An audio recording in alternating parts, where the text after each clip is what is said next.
Olá, povo de Deus, quinta-feira da 22ª semana do Tempo Comum, 3 de setembro de 2020. 1 Coríntios 3, 18 a 23. Ler a primeira carta aos Coríntios é voltar-se para a metade do primeiro século e se deparar com uma cidade viva, composta de pessoas de diversas nações. Desde que foi reconstruída em 45 a.C., Corinto recebeu colonos vindos da Itália, judeus de diversas diásporas e tendo os gregos como uma minoria no meio deles.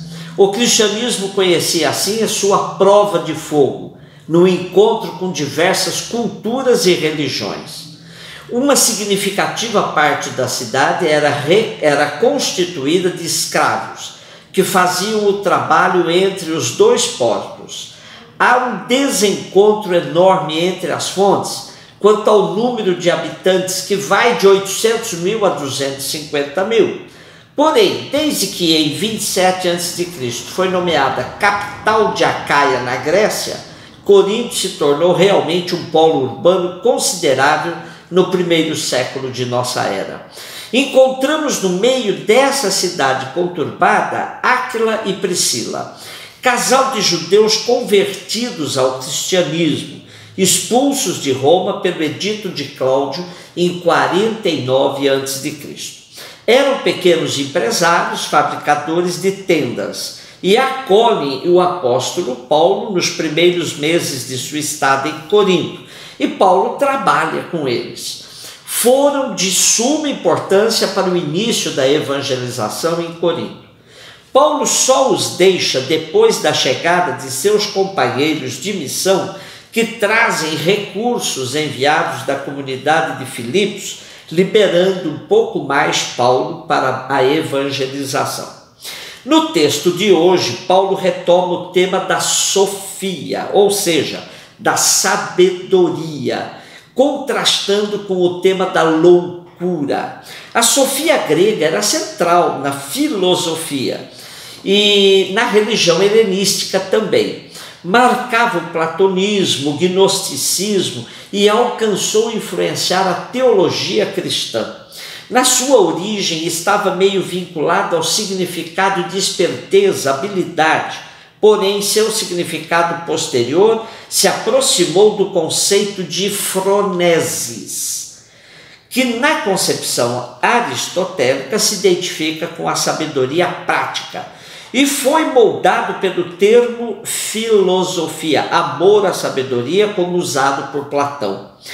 Com essa introdução, creio que fica mais fácil nos aproximarmos da leitura de hoje, onde Paulo joga com os conceitos sabedoria deste mundo e loucura de Deus. Diz o apóstolo: irmãos, ninguém se engane a si mesmo. Se algum de vós se julga sábio à maneira deste mundo, torne-se louco para ser sábio, porque a sabedoria deste mundo é loucura diante de Deus. Com efeito está escrito: ele apanha os sábios na sua própria astúcia. E ainda: o Senhor conhece os pensamentos dos sábios e sabe que são fúteis. Portanto, ninguém se glorie nos homens, pois tudo é vosso.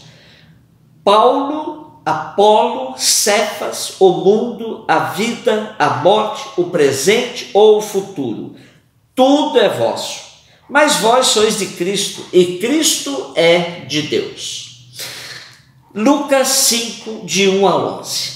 Lucas começa seu relato, que une o tempo de Jesus com o Evangelho, com o tempo da igreja, com Atos dos Apóstolos, dizendo assim: visto que muitos empreenderam a tarefa de contar os fatos que nos aconteceram, tal como nos transmitiram as primeiras testemunhas oculares, postas a serviço da palavra, também eu pensei escrever-te tudo em ordem e exatamente começando desde o princípio.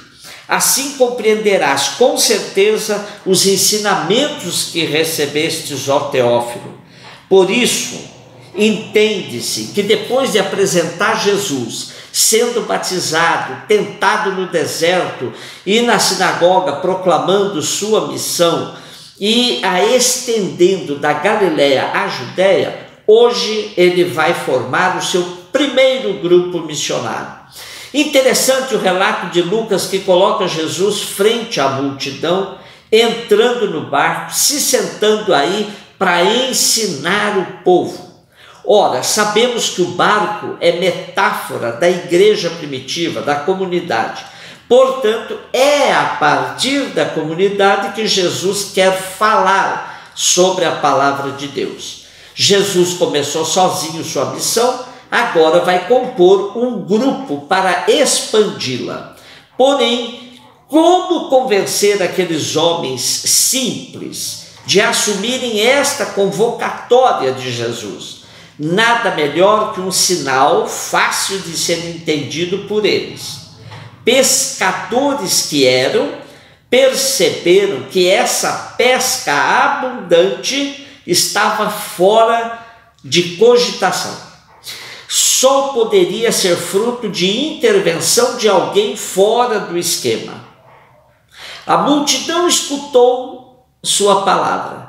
Simão, instado por Jesus a lançar outra vez as redes, depois de uma noite de insucesso, diz: Mestre, tentamos a noite inteira e nada pescamos, mas em atenção à tua palavra. Então Lucas, no Evangelho e em Atos, ele traça um caminho da palavra. É a força da palavra que vai firmando a igreja primitiva. A palavra de Jesus foi capaz de romper com a rotina daqueles pescadores que, embora cansados, tiveram a ousadia de voltar à pesca. Quem conhece a rotina dos pescadores sabe que depois de uma noite inteira de pesca fracassada, ninguém mais se aventura. Porém, Jesus, com a sua fascinante palavra, convence aqueles rudes homens de voltarem à pesca, porém agora para lançar as redes em águas mais profundas. Aqui está um convite a todos nós para deixarmos as superfícies, pois aí geralmente estão todas as mediocridades da vida. Ter coragem de enfrentar profundidades não é para todos, sobretudo na sociedade atual marcada pela mentira e aparências. Hoje, quem defende a família não respeita a que tem. Quem fala em Jesus se serve dele para lucrar dividendos. Quem afirma Deus acima de tudo, pauta seu relacionamento com fake news e violência. Jesus nos convida a sairmos da superfície e nos encorajarmos para mergulhos mais profundos na vida.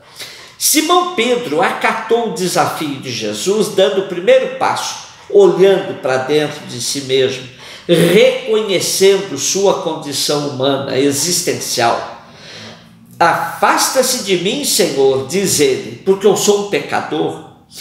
Essa é a primeira condição para dar passos mais profundos, conhecer-se. Para voos mais longos e altos, temos de ter uma avaliação mais exata de quem somos, onde estamos, quais nossas possibilidades e capacidades. Simão Pedro partiu daquilo que era ele mesmo. E seu espanto contagiou seus companheiros de pesca, que ouviram as palavras de Jesus a Simão. Não tenhas medo. De hoje em diante tu serás pescador de gente, de pessoas humanas. Reconhecendo sua condição humana, Simão Pedro está desafiado para pescar o humano. E ele e seus companheiros aceitaram o desafio de Jesus, deixaram tudo e passaram a seguir o homem de Nazaré.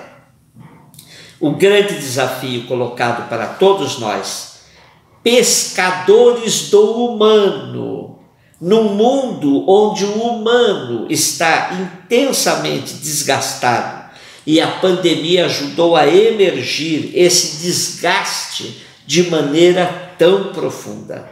Estamos vivendo um momento de encruzilhada, onde muitos optam por caminhos bastante confusos e incertos.